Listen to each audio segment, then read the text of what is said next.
বিসমিল্লাহির রহমানির রহিম। আমি আজকে রসুনের ভর্তা বানাই দেখাম। কেমনে রসুনের ভর্তা বানান লাগে এটা দেখাম। এই যে রসুনটা টাইলা নিতেছি।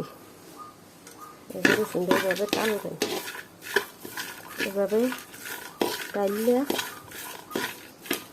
নিয়ে তারপরে রসুনটা ভর্তা বানাবেন। যেমন ইয়া করে ব্রাউন কালার করিয়া পোড়া পোড়া করিয়া মানে টালতাছি। এরপরে মরিচ টাইলা আগে টালা ছিল, মরিচটা একটু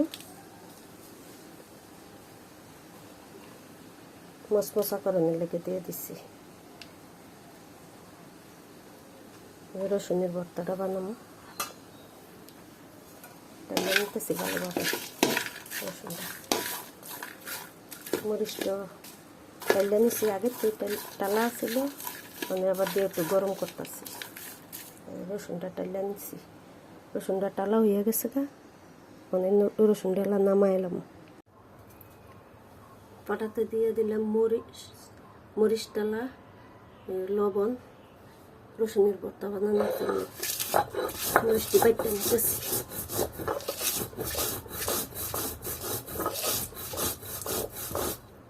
মরিচগুলো হইয়া গেছে গা, মরিচ বাটা হইয়া গেছে গা, মানে রসুন দিয়ে দিতেছি।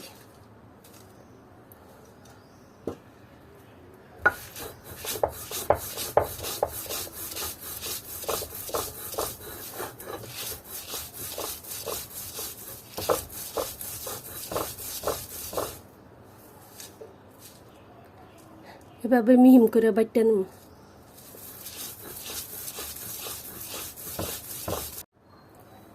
রসুনটা বাটা হয়ে গেছে, অনেকলা পেঁয়াজ দিয়ে দেব।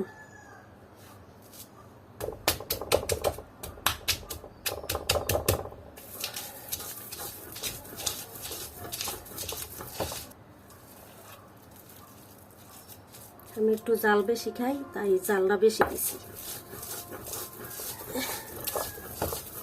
জাল জাল করে রসুনের ভর্তা দিয়ে ভাত খাবো।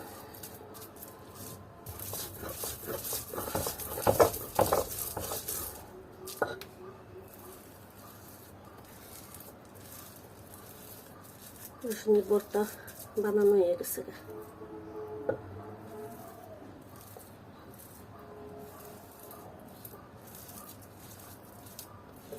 এই যে রসুনের ভর্তাটা রেডি হয়ে গেছে, এই যে বানাই হয়ে গেছে।